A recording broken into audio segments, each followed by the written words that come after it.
세상은요, 자기 개발이라는 것들을 굉장히 많이 강조하고 얘기를 합니다.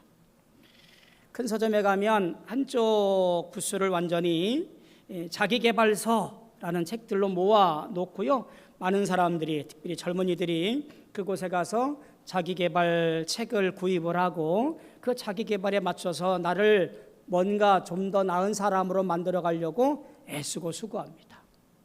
TV 프로그램도 상담이라는 이름하에 주어지는 모든 프로그램들이 결국은 자기의 부족한 것을 채우고 개발해서 좀 더 나은 삶, 좀 더 나은 가정생활, 좀 더 나은 인간관계, 이런 것들을 만들어가자라고 촉구하는 내용들입니다. 사람들은 그 자기 개발이라는 것을 따라서 뭔가 노력하고 결단을 해요. 나는 내일부터 다이어트 해야지.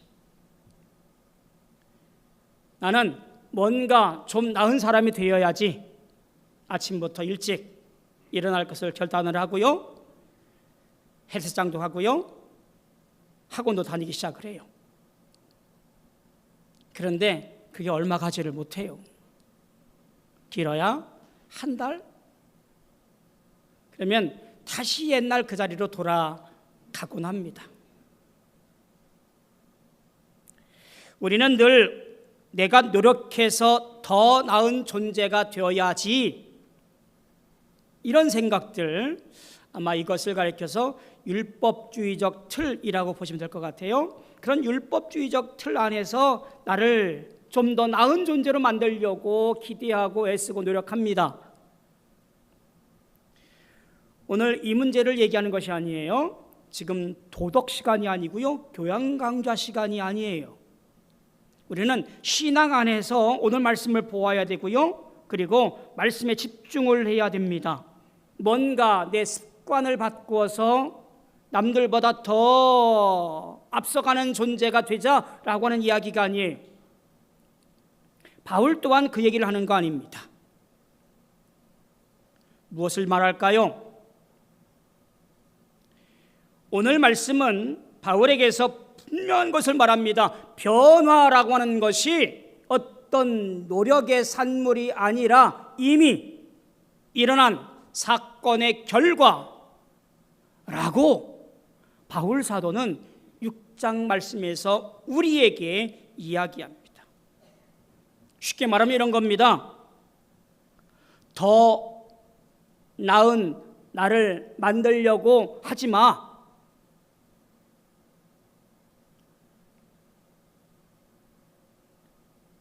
대신 이렇게 말하는 거예요. 옛날 너는 죽었어. 그리고 새 생명으로 살아라. 여러분, 이게 오늘 6장 말씀의 핵심 메시지입니다. 세상의 도덕은 뭔가 변화되어 새로운 사람으로 개발해 가도록 촉구하지만 성경의 바울 사도의 메시지는 옛것은 이미 사라졌고 주어진 새 생명에 따라서 살아가라고 우리에게 이야기하는 거예요. 왜 이런 말이 나왔을까요? 6장을 보면 이렇습니다. 로마서 1장부터 5장까지의 메시지 이런 겁니다. 오직 의인은 믿음으로 말미암아 살리라 라고 말하면서 하나님의 은혜로 죄로 말미암아 죽을 수밖에 없는 인생이었지만 하나님의 은혜로 죄의 문제는 다 사라지고 은총과 은혜로 새 생명, 의로운 사람이 되었다라고 하는 믿음으로 말미암는 칭의에 대해서 쭉 설명을 합니다. 그리고 그렇게 고백을 하지요. 그런데 그때나 지금이나 조금 특이하게 생각하는 사람들이 있어요. 이런 생각입니다. 그래요? 그러면 은혜가 풍성하려면 죄 가운데 많이 빠져 있어야 되겠네요. 죄가 많은 곳에 은혜도 더 있지 않겠습니까? 이런 생각을 하는 사람들이에요. 그렇지요? 그 말 들으면 그 말도 괜히 일리가 있는 것 같습니다. 죄를 많이 지은 사람이 은혜의 감격이 더 클 것 같은 생각이 들기도 합니다. 그런데 바울 사도가 2절에서 단호하게 얘기합니다. 뭐라고 그래요? 그럴 수 없느니라.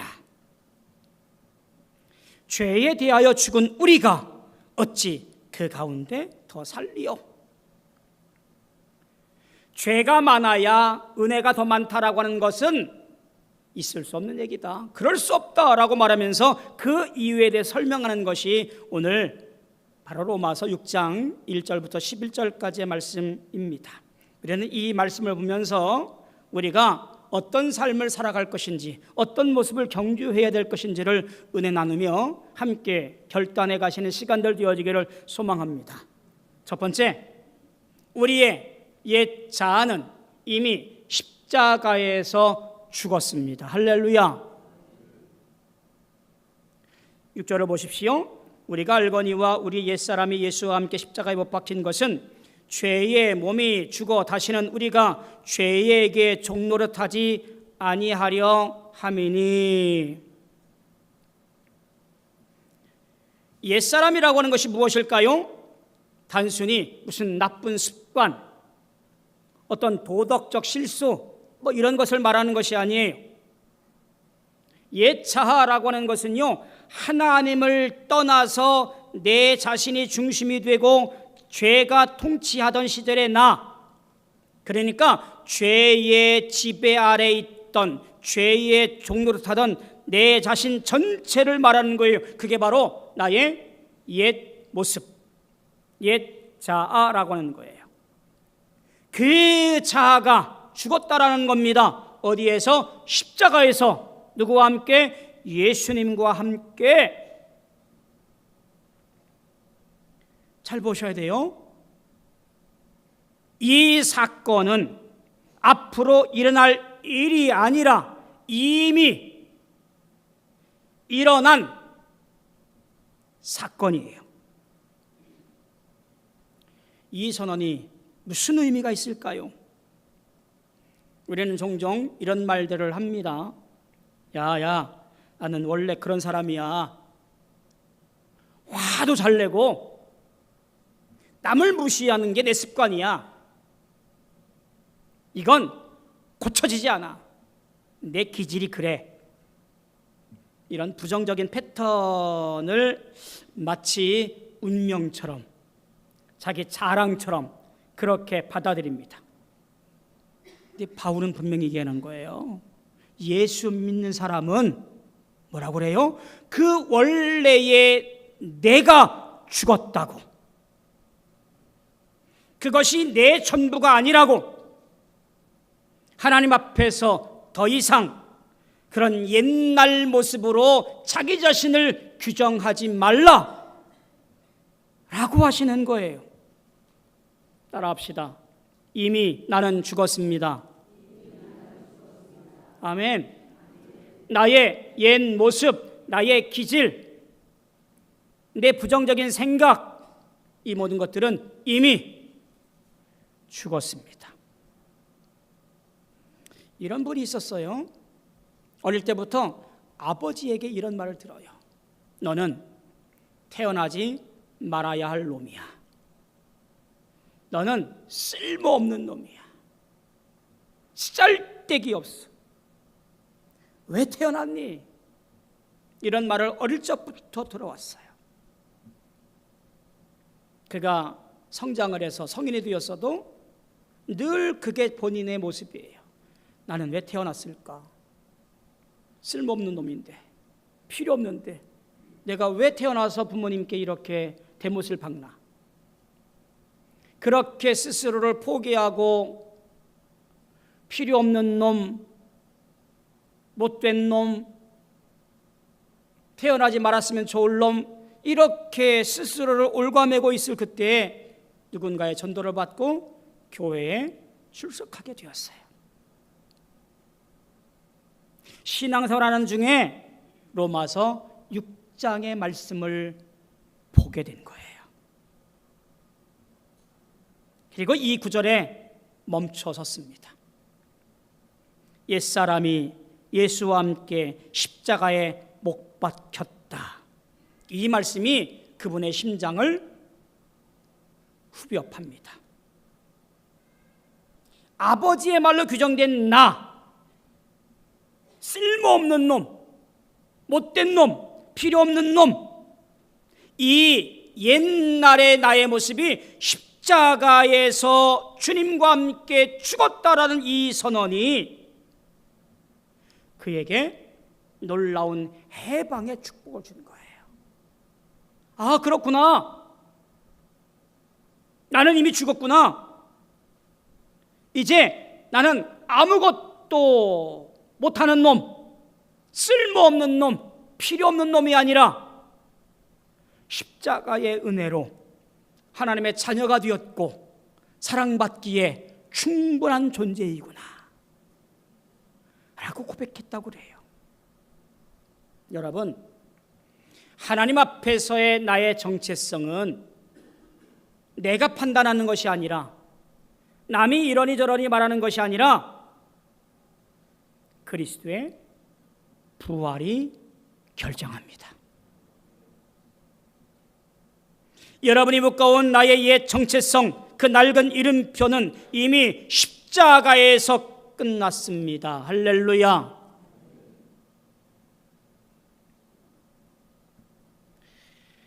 두 번째, 이 이야기는 여기서 끝나지 않아요.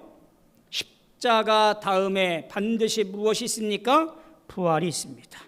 우리는 새 생명으로 부활한 사람들이라는 이야기입니다. 4절에 보면 아버지의 영광으로 말미암아 그리스도를 죽은 자 가운데서 살리심과 같이 우리로 또한 새 생명 가운데서 행하게 하려 함이라 라고 선언합니다. 새 생명이 뭘까요? 시간적으로 새롭게 거듭난 존재, 그런 뜻일까요? 아닙니다. 이 새 생명이라는 말은요, 본질적으로 전혀 다른 종류의 새로움을 뜻하는 거예요. 고쳐 쓰는 것이 아니라요, 창조된 거예요. 그게 바로 여기서 말하는 새 생명입니다. 그 매개체가 뭘까요? 세례예요. 세례 받으셨지요? 이 세례의 중요한 의미가 뭐냐면요, 물속에 완전히 넣어서 죽음을 경험하고 그 죽음 가운데 다시 일어나는 것, 침례라고 그러죠. 침례. 현재 개신교에서 침례교 외에 대부분의 개신교는 세례를 하지요. 이것을 약식 세례라고 그렇게 불러요. 침례가 이제 원래 해야 되는 세례인데, 교회가 기하급수적으로 성도들이 늘어나면서 많은 전도자들이 방방곡곡으로 전도로 뻗어나갑니다. 근데 물 없는 곳, 사막 뭐 이런 곳에도 가게 되어지잖아요. 세례는 받아야 되고 뭐 이런 문제가 생겨요. 그때 물을 뿌리고 성부, 성자, 성령의 이름으로 세례 줄 것을 말하며 약식 세례를 허용합니다. 그 전통이 오늘날 지금까지 개교회에 내려왔고 약식 세례도 세례로 인정을 하게 되어집니다. 우리 교회도 마찬가지로 침례가 아니라 세례를 합니다. 근데 정신은 똑같아요. 세례를 통해서 내가 완전히 죽었다, 즉 물속에 들어가는 장사, 죽음을 통하여 내 모든 것이 다 죽어 사라지고 물에서 나오는 것을 경험하는 부활을 겪게 되어집니다. 세례받은 우리는 이미 죽었고 또한 이미 살아났습니다. 1849년 12월에 도스토옙스키가 황제 비판 모임에 가담했다는 이유로 사형 선고를 받아요. 사형 집행하는 날 싸늘한 시베리아 벌판에서 눈을 가리고 총알이 언제 날아올지를 침을 꼴깍꼴깍 넘기면서 기다리고 있었습니다. 그 찰나, 황제의 특사가 도착을 하고 가명이 되어져요. 그리고 시베리아 유배형으로 살아가게 되어집니다. 그는 4년 동안이나 시베리아 유배형을 당하면서 성경 한 권에 매달립니다. 그래서 이렇게 고백합니다. 나는 죽음의 문턱에서 옛날 나는 끝났고 완전히 다른 사람으로 걸어나왔다라고 고백을 해요. 그때 쓰였던 유명한 책이 죄와 벌, 카라마조프의 형제들이라고 하는 아주 전무후무한 책들이, 글들이 남겨지게 되어집니다. 그런 거예요. 세례받은 날을 기억하십니까? 혹은 처음 예수 믿기로 결단한 날을 혹시 기억하시나요? 그날 일어난 일은 별거 아닌 감정 변화가 아니에요. 여러분의 존재가 근본적으로 바뀐 날이에요. 새 생명, 새로운 창조를 경험한 날이에요. 이것이 미래의 소망이기 이전에 오늘 우리가 지내고 있는 현실이란 사실을 여러분 경험하셔야 될 줄로 믿습니다. 그러면 십자가의 죽음과 부활을 어떻게 할까요? 오늘 이 현실을 사실로 여기며 살아가야 되는 것이 신앙 생활, 믿음 생활이에요. 문제가 있지요. 이 사실을 알고 있으면서도 그렇게 고백하면서도 우리는 늘 넘어지고 옛 방식으로 살아가는 것에 늘 익숙합니다. 그런데 11절 말씀에서 이렇게 바울이 답을 내놓습니다. 이와 같이 너희도 너희 자신을 죄에 대하여는 죽은 자요 그리스도 예수 안에서 하나님께 대하여는 살아있는 자로 여길지어다. 여길지어다라는 말에 조금 집중을 하면 좋을 것 같습니다. 이 여기다라는 말은요, 어떤 감정적으로 느끼는 것 그런 것이 아닙니다. 확신 생길 때까지 기다리라 그런 것도 아니에요. 이 여길지어다라는 말은요, 법률적인 용어이면서도 회계 용어로 쓰이는 단어예요. 즉 뭐냐면 계산을 끝내다 혹은 간주하다라는 명령이에요. 자기 최면이나 어떤 긍정적 사고, 긍정의 힘 이런 것과는 다른 거예요. 하나님의 선하시는 그 실제를 믿음으로 받아들이는 거예요.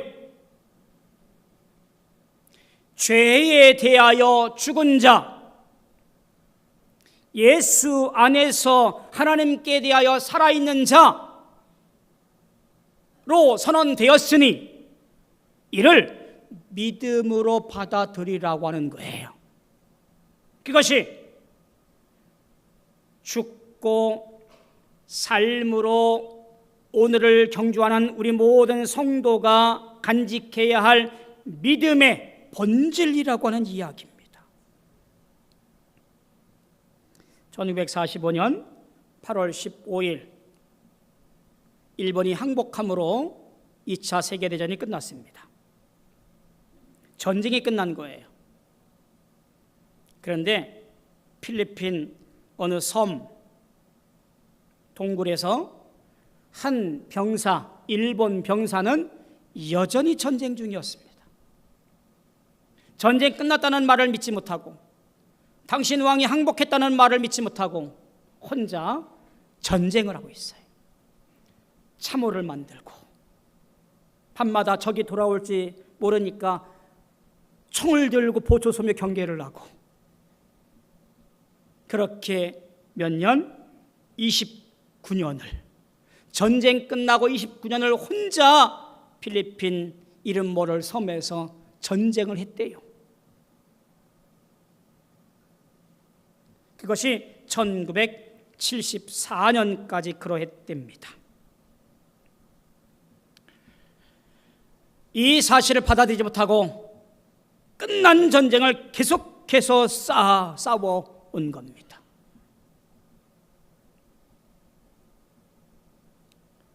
혹시 우리도 그러지 않을까요? 하나님은 우리가 모든 죄에서 해방되어지고 새 생명 얻은 사람이야 라고 선언하시고 선포하셨는데 우리는 이 사실을 받아들이거나 믿지 못하고 여전히 죄와 싸우고 내가 죄인인가, 나는 왜 이 모양인가 라고 스스로 자기 자신을 하대하며 그렇게 살고 있는 어느 일본 병사와 같은 신앙적 삶을 살고 있지 않나, 그런 거예요. 그리스도 안에서 죄와 전쟁은 이미 끝났습니다. 십자가가 이겼습니다. 죄는 더 이상 우리의 주인이 아니에요. 물론 이것이 죄의 유혹에서 완전히 해방되었다는 말은 아닙니다. 여전히 실수하지 않는다는 뜻도 아니에요. 우리는 여전히 이 땅에서 연약한 존재로, 연약한 몸으로 살아갑니다.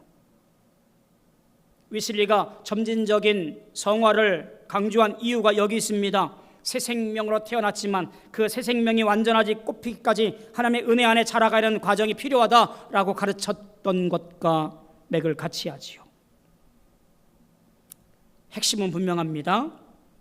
이 여정을 걸어가면서 우리의 정체성, 내가 누구인가라는 것을 확고히 해야 한다는 이야기입니다. 나는 죄인이면서 동시에 그리스도와 함께 죽고 살아난 하나님의 자녀라는 사실이에요. 내가 어떻게 느끼느냐가 아니라 하나님이 무엇을 선언하셨는가, 그것이 나의 정체성, 내가 누구인가를 결정하는 것을 알고 믿으라는 이야기입니다. 혹시 이 자리에 계신 분 중에 아직까지 믿음의 결단을 하지 않으신 분이 있을지 모르겠습니다. 그런 분들에게 권합니다. 내 스스로를 바꾸려고 얼마나 애쓰시겠습니까? 더 나은 사람 되려고, 더 좋은 사람 되려고, 더 좋은 부모 되려고, 성실한 사람 되려고 노력했지만 번번이 제자리로 돌아오지요. 바울이 오늘 말씀드리는 것은 그 변화는 내가 만들어내는 것이 아니라 그리스도 안에서 죽고 살아나는 것, 즉 하나님이 하시는 일이라는 사실을 먼저 고백해야 됩니다. 즉 예수님을 나의 주님으로 받아들이는 결단이 있어야만 그 순간 나의 옛 모습은 사라지고 죽어 없어지고 십자가에 못 박고 새 생명이 시작된다라는 사실이에요. 혹시 믿으시지만 여전히 옛 모습으로 살아가는 분이 계실까요? 나는 오래 믿었는데 왜 이 모양이지? 왜 같은 죄를 반복하며 살아가지? 같은 상처에 흔들리고 같은 두려움에 붙잡힐까? 오늘 바울 말씀은요, 그런 사람에게 이런 거울을 들이밀어요. 당신은 당신이 느끼는 것보다 이미 훨씬 많이 변해 있습니다 라고 말이에요. 그리고 그 변화의 토대는 내가 아니라 그리스도의 죽음과 부활입니다 라고 우리에게 얘기하는 거예요. 우리 매일 이런 고백을 삼아서 하루하루를 살아내시면 좋겠습니다. 나는 죄에 대하여 죽은 자요, 하나님께 대하여 살아있는 자입니다. 주님과 함께 죽고 주님과 함께 살았습니다. 하나님과 함께 죽고 하나님과 함께 살았습니다. 성령과 함께 죽고 성령과 함께 살았습니다. 이것이 여전히 죄 가운데 있는 우리가 해야 할 고백이에요. 이런 분도 있을 것 같아요. 더 깊은 성화의 은혜를 사모하는 성도들이 있을 것 같습니다. 하나님의 형상을 회복하는 것은요, 단번에 이루어지는 것이 아니에요. 이런 분들은 그 은혜의 수단을 통해서 매일같이 점진적으로 하나님을 닮아가도록 해야 됩니다. 은혜의 수단이 무엇인가요? 예배, 찬송, 기도, 말씀, 말씀 묵상, 말씀 실천, 봉사, 헌신, 더 깊은 성화를 위해서 이와 같이 구체적인 은혜를, 수단을 사용하여 하나님을 가까이 하는 것이 우리의 삶이 복되게 할 줄로 믿습니다. 사랑하는 성도 여러분, 오늘 로마서 6장은 우리에게 놀라운 사실을 선언합니다. 나의 옛자는 이미 죽었다라고.